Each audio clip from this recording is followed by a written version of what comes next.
guys, this is me after school. Alam niyo ba yung nandito ako ng lunch? Mga 5 p.m. pa kami alis. It's 4:49.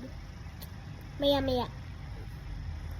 Mga 15 minutes kapag kami alis.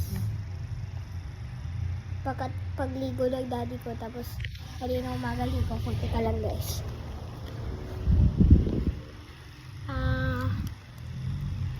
Nabuwang ako.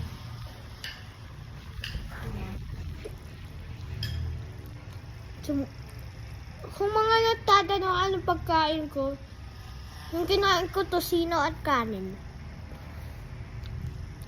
At guys, yan lang naman. Bye-bye!